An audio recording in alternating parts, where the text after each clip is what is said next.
Halo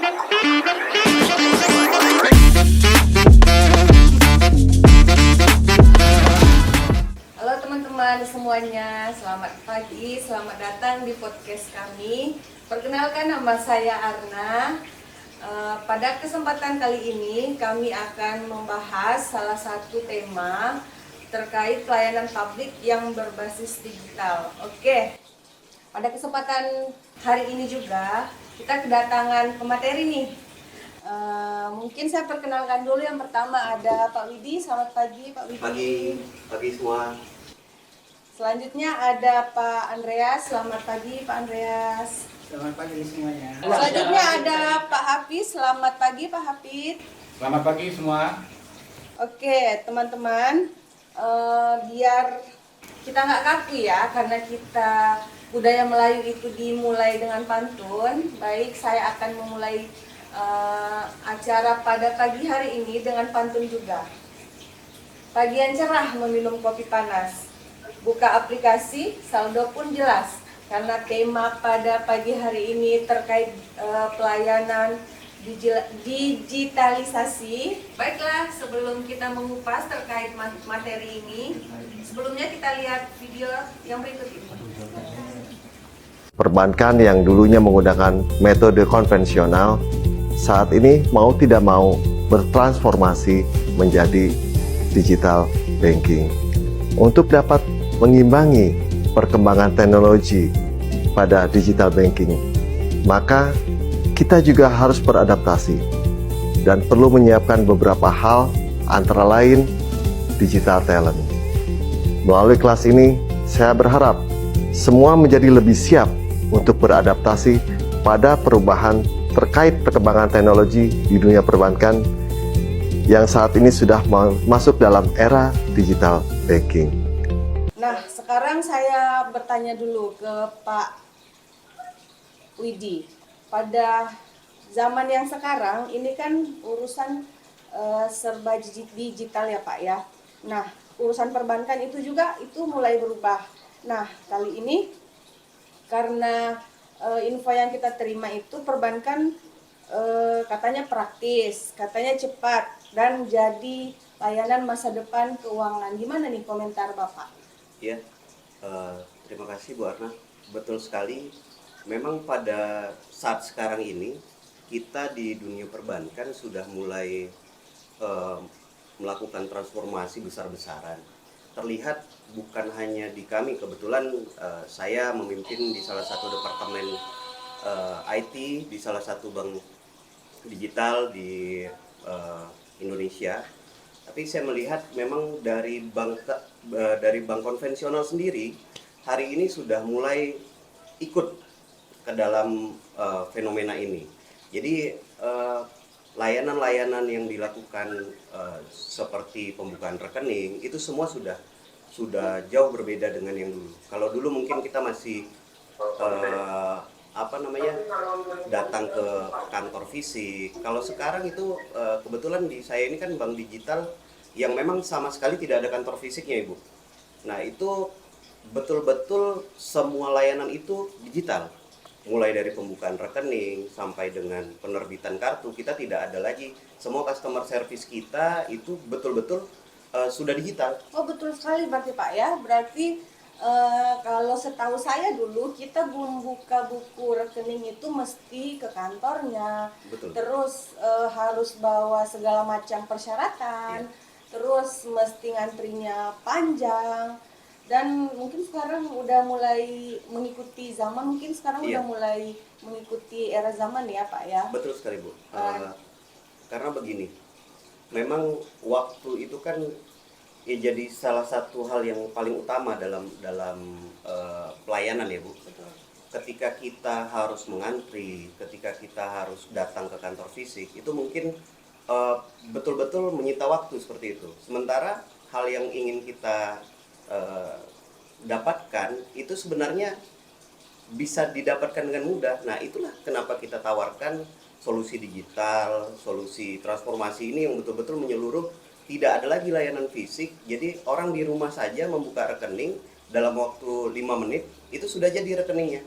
Dan itu pun ya ini kita berbicara bukan kalau saya karena saya di dunia teknologi, jadi saya melihat ini yang memang dibutuhkan oleh masyarakat. Mungkin seperti itu. Oke, jadi sekarang kami tanya komentar Pak Andreas terkait digitalisasi ini. Baik, terima kasih Mbak Arna.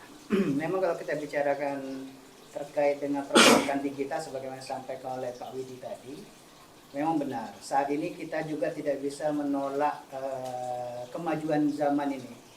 Namun memang satu sisi ini bagaikan pisau bermata dua ya. Artinya membawa kebaikan iya, dan juga bisa berdampak buruk juga iya. Karena memang literasi keuangan harus dikuatkan di masyarakat. Karena bicara dengan tentang pemahaman perbankan digital, memang semuanya serba dimudahkan ini. Membuka rekening pun hanya dengan KTP difoto lalu bisa jadi. Tak perlu pergi ke bank, hanya dengan baju tidur di rumah sudah bisa buka rekening.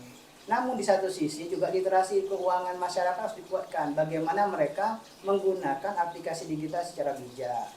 Menjaga aplikasinya di dalam handphone mereka itu dengan baik juga. Karena kita bukan bilang bahwasannya ini juga berbahaya, tidak. Tapi memang ada penipuan-penipuan atau scamming. Nah, itu kan akan juga mendera kepada masyarakat apabila mereka tidak bijak dalam berteknologi, maka ini juga bisa berdampak negatif kepada masyarakat. Mereka bisa saja kehilangan uang mereka, padahal mereka tidak menggunakannya. Kenapa? Mungkin akun mereka bisa diunduh atau bisa dihack oleh orang lain. Jadi literasi keuangan yang harus dikuatkan di lingkungan masyarakat ya, seperti itu. Iya, mungkin saya menambahkan ya Pak Andres, ya Bu. Memang tidak dipungkiri kemajuan teknologi pasti ada celah-celah keamanan. Seperti yang Pak Andres sampaikan tadi, literasi dari sisi keuangan itu perlu ditingkatkan. Karena apa? Awareness itu harus betul-betul dipahami oleh masyarakat, Pak.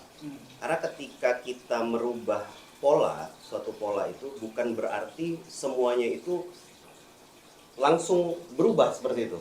Jadi ada resistensi-resistensi tertentu, salah satunya ya dalam dunia digitalisasi ini mungkin ada beberapa tips yang sedikit bisa saya sampaikan terkait dengan transaksi digital ini, yaitu tadi masalah penggunaan jaringan saja itu bisa jadi celah seperti itu.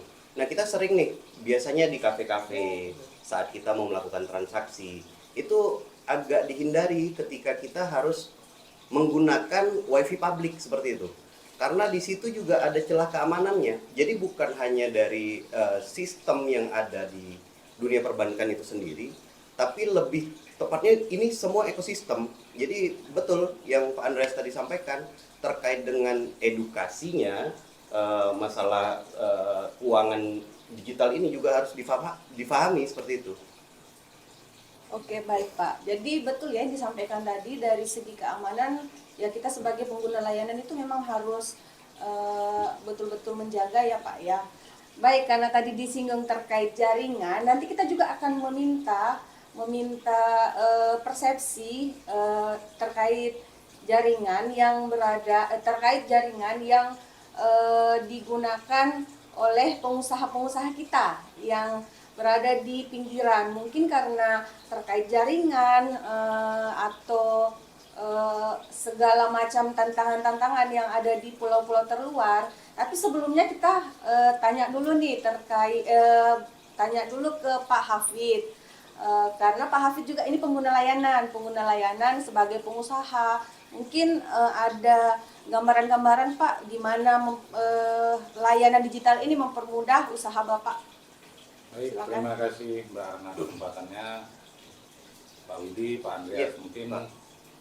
Saya dari pelaku usaha, sudut pandang pelaku usaha yang mana usaha kami ini beroperasi di, kita katakan di tempat-tempat pelosok, Bintan, Lingga, yang mana kondisi geografisnya yang mungkin berjarak terpisah pulau, yang mana jaringannya pun terkendala.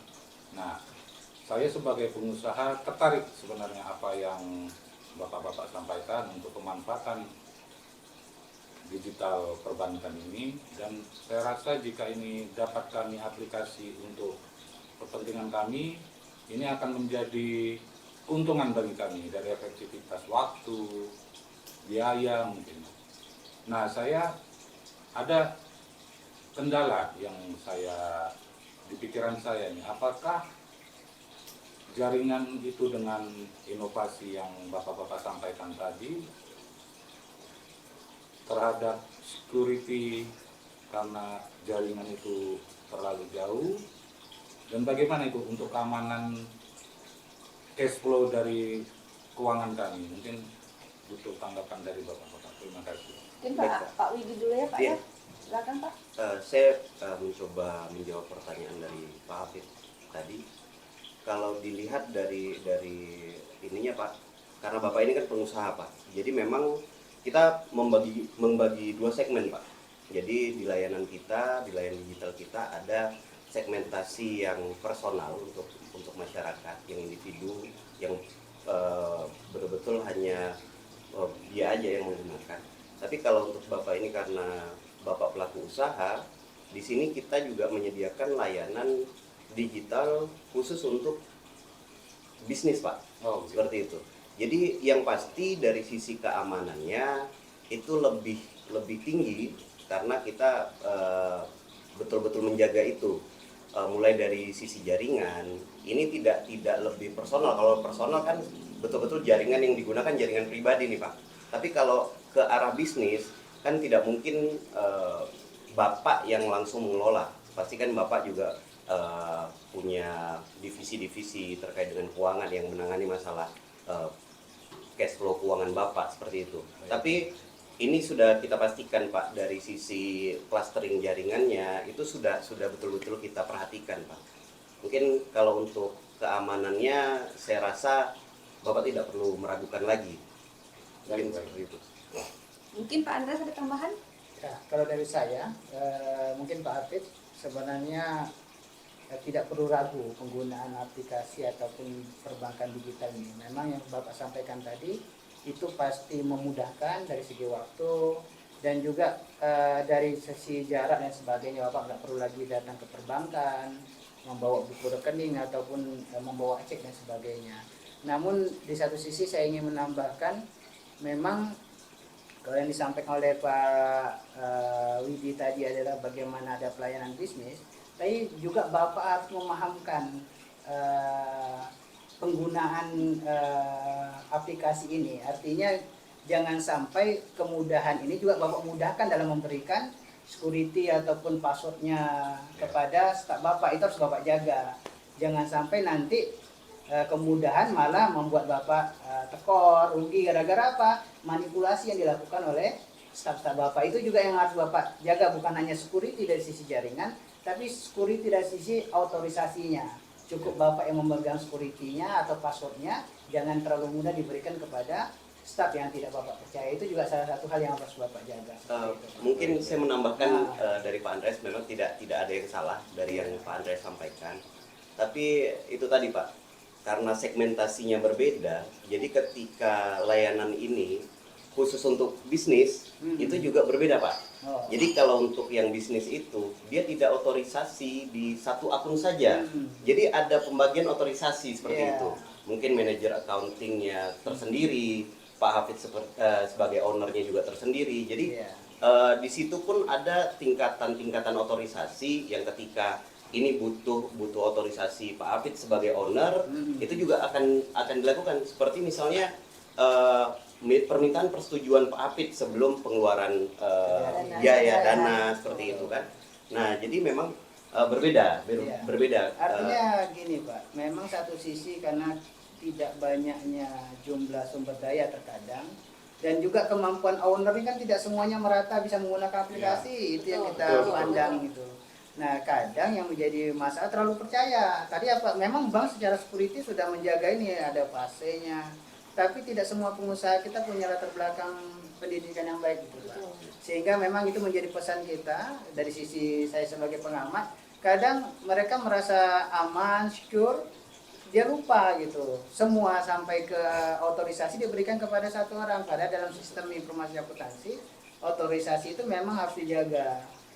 Bank sudah menjaga, personal harus menjaga. Jangan sampai bank menyiapkan fase-fase, pengusahanya yang ternyata memberikan satu orang saja yang itunya.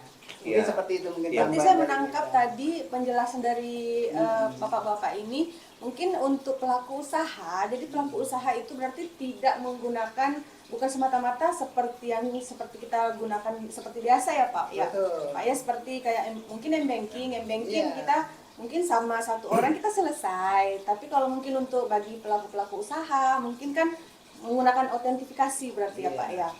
Nah, mungkin kami meminta saran. Sebentar Bu, saya mau menambahkan juga. Saya mau menambahkan juga dari yang disampaikan oleh Pak Andreas tadi. Betul sekali. Saya juga Jangan ada. dibahas panjang lebar dulu. Saya udah habis pertanyaan nanti. Saya juga. Ntar sabar. Saya juga. Tunggu sabar. Saya juga seperti ini menilainya. Kalau saya ini kan lebih kecenderungan saya lebih ke teknologi ya. Betul. Jadi memang ada hal-hal yang kadang terlupakan dari saya. Hmm. POV saya memang hanya dari sisi teknologinya saja nih Pak. Betul. Tapi betul yang Bapak sampaikan tadi, bagaimana memang pengguna atau sumber daya manusianya ini juga harus terlatih seperti itu. Betul. Termasuk ya seperti Pak Hafid ini, namanya pengusaha kan nggak mau ribet Pak. Betul. Biasanya seperti itu. Tapi hal ini juga harus tetap dipahamkan ketika kita berbicara, ya yang saya tangkap di sini bukan dari sisi layanan perbankannya itu sendiri, Betul. security-nya, tapi terhadap manusianya. Ada dua Betul. security dia. Betul. Mungkin itu Bu Arna. Oke, baik Pak.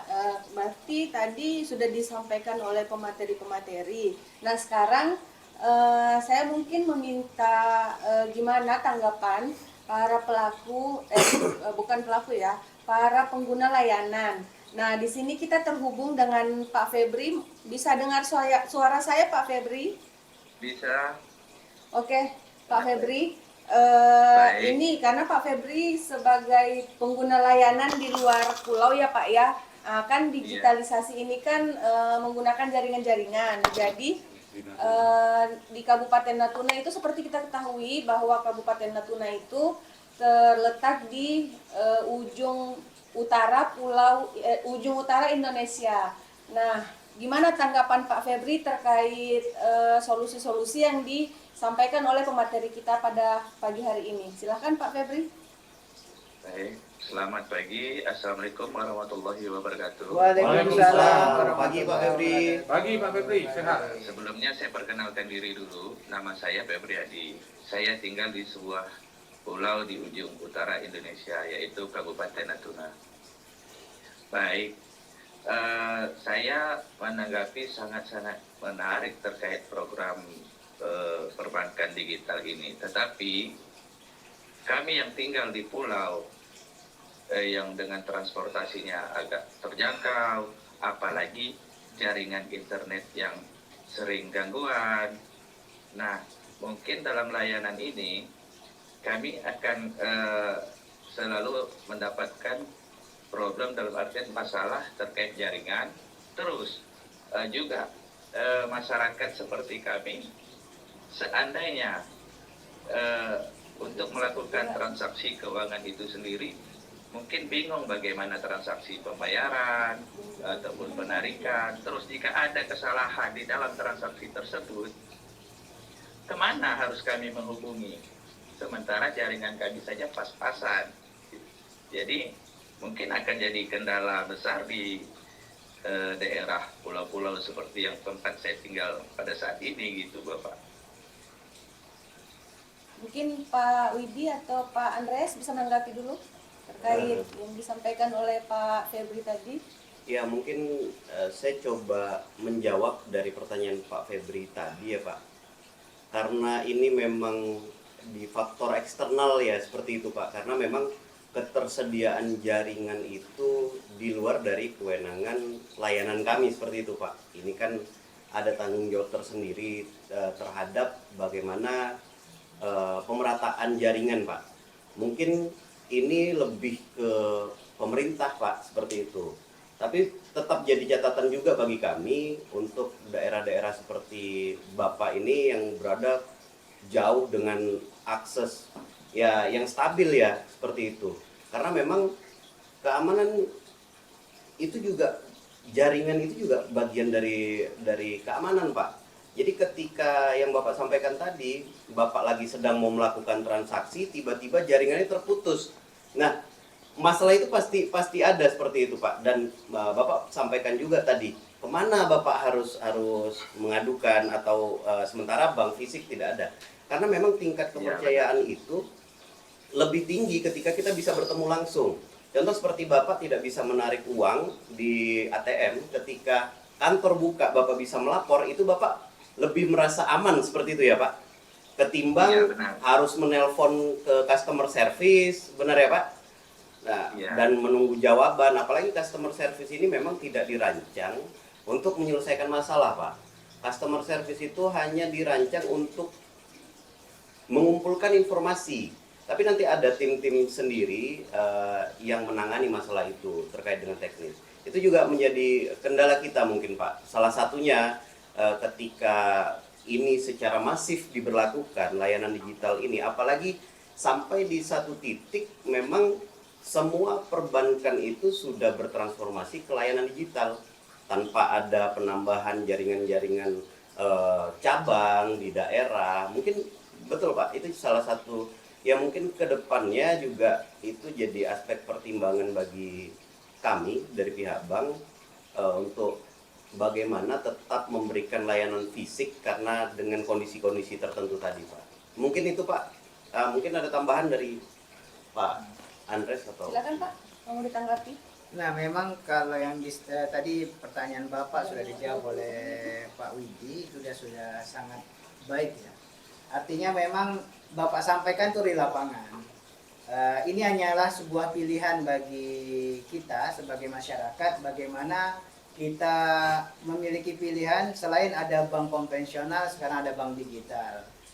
Nanti satu momentum jaringan semakin baik, maka penggunaan ini juga akan semakin baik juga, penggunaan bank digital ini juga akan semakin baik di daerah Bapak, khususnya di Natuna. Sebenarnya ada beberapa solusi, misalnya penggunaan Starlink, karena kan Starlink kan basisnya via satelit, tapi ya itu artinya tidak secara pribadi diadakan, kecuali punya kemampuan yang kuat.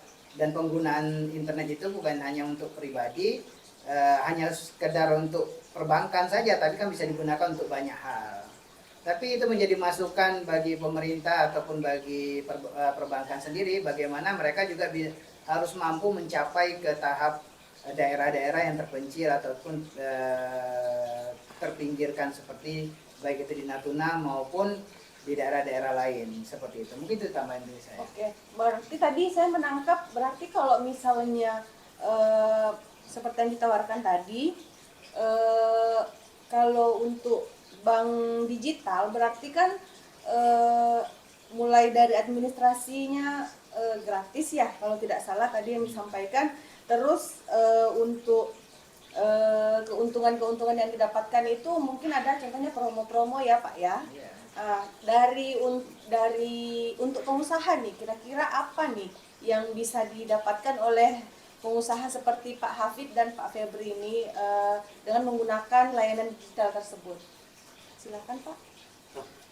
Baik, dari sisi manfaat sebenarnya kita sudah banyak memberikan insentif-insentif ya, khususnya ke personal, karena kita menawarkan bunga yang kompetitif untuk yang menabung di bank digital.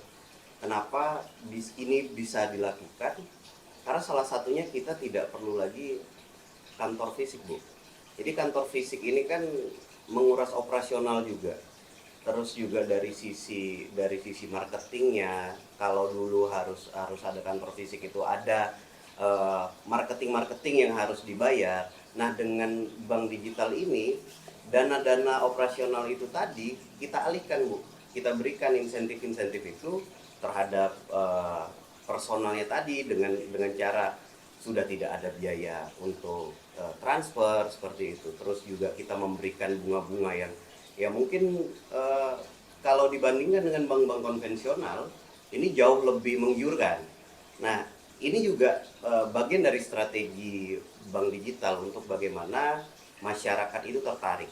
Nah, di sisi pengusaha sendiri, khususnya untuk segmentasi bisnis, kita juga memberikan beberapa kemudahan-kemudahan, Bu, dibandingkan dengan mungkin bank konvensional.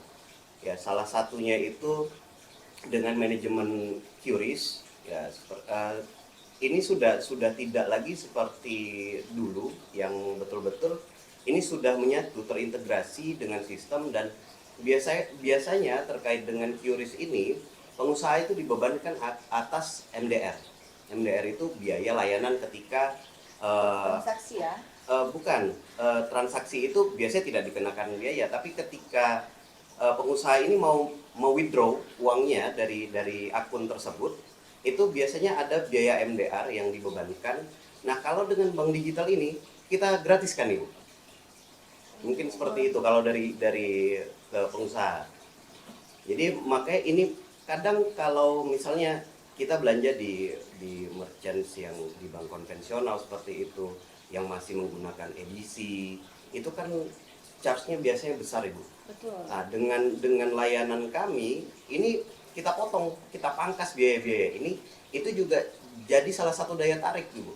Kalau itu dari sisi kenapa bank digital ini bisa memberikan manfaat yang lebih besar daripada bank konvensional.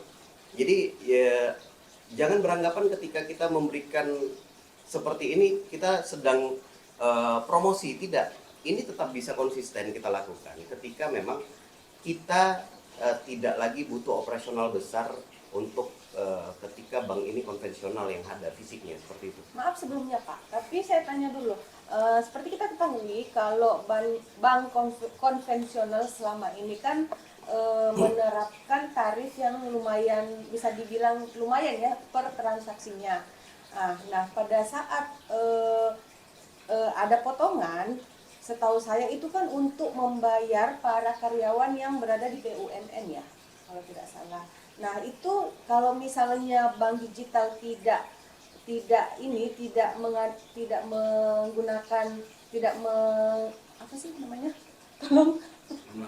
memanfaatkan potongan-potongan itu, jadi dari mana pemasukan atau misalnya pendapatan orang-orang yang tenaga kerja lah ibaratnya yang pemberi layanan dari Bapak ini. Ya. Nah, ini tadi, Bu, ini uniknya ketika semua layanan ini sudah digital. Yang awalnya kalau misalnya bank konvensional itu membutuhkan untuk satu operasional kantor cabang aja sekitar 70 sampai 100 orang. Nah, dengan adanya bank digital ini kan kita hanya dipusatkan, Pak, seperti itu. Kita hanya punya satu kantor pusat yang tidak punya representatif, tidak punya cabang. Jadi anggaplah kami punya karyawan itu sekarang sekitar 200 dan itu bisa mengcover semuanya. Nah, biaya-biaya yang awalnya dibebankan untuk tenaga kerja, dibebankan untuk operasional kantor cabang, nah itulah yang kita berikan untuk pengguna layanan kita itu tadi, Bu. Oke, menarik sekali ya Pak Hafid ya. Ya, benar. Jadi kira-kira Bapak tertarik nggak nih dengan layanan-layanan yang diberikan sama beliau-beliau? Ya, sangat tertarik. Mungkin saya kalau ada sedikit pertanyaan nih Pak Willy. Iya, Pak. Tentang bank digital ini, program-programnya apakah sama dengan bank konvensional? Misalnya ada bantuan misalnya kredit usaha rakyat kepada masyarakat atau kredit kepada pengusaha. Kalau memang itu sudah bisa terprogramkan di bank digital, itu saya rasa sangat bermanfaat bagi kami pelaku usaha di daerah terutama. Nah betul sekali Pak, karena seperti kita ketahui kalau bank-bank konvensional itu yang apalagi yang berada di daerah-daerah ya, kalau sepengetahuan saya itu banyak sekali menawarkan promo-promo untuk pelaku usaha seperti bapak kita ini, Pak Hafid dan Pak Febri. Apakah dari bank digital itu apakah ada promo atau yang bisa menguntungkan para pelaku usaha, Pak? Silakan. Ya, baik Pak Hafid. terkait dengan manfaat tadi yang Pak Apit bicarakan tadi, manfaat ke Pak Apit ya, dari Iya. sisi apa Pak kira-kira ini ya? Penguatan usaha permodalan mungkin. Oh iya. Apakah ada programnya?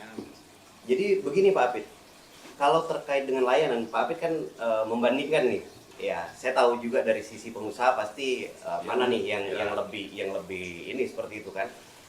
Kalau dari sisi layanannya Pak Apit itu sebenarnya sama saja terkait dengan modal usaha dan lainnya. Tapi ini Pak Apit diberikan lebih lagi kemudahan. Oh. Biasanya Pak Apit harus apply itu datang ke kantor, nanti habis itu harus survei lagi, datang ke rumah dan lain sebagainya. Ini tidak perlu lagi Pak Apit. Ini tidak perlu lagi dilakukan, sehingga Pak Apit hanya melalui aplikasi Pak Apit, apakah itu melalui handphone atau yang terhubung di komputer Pak Apit, itu langsung bisa diajukan seperti itu. Baik. Jadi semuanya itu sudah betul-betul berbasis digital seperti itu Pak Apit. Baik. Oke, menarik sekali ya pemirsa perbincangan kita pada pagi hari ini. Tapi mohon maaf nih para pemateri pagi ini karena kita dibatasi waktu ya pemirsa. Jadi oke, mantap sekali ya berarti pembahasan kita pada pagi hari ini. Dan tapi kami mohon maaf bapak-bapak karena kita dibatasi oleh waktu. Mungkin pada kesempatan ini saya dapat mengambil kesimpulan bahwa digital itu memberikan kemudahan, memberikan praktis dan mengikuti perkembangan zaman.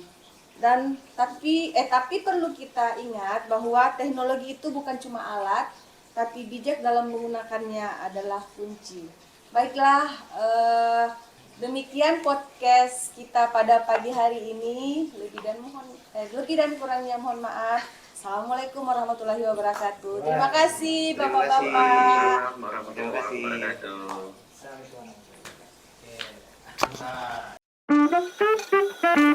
Oke.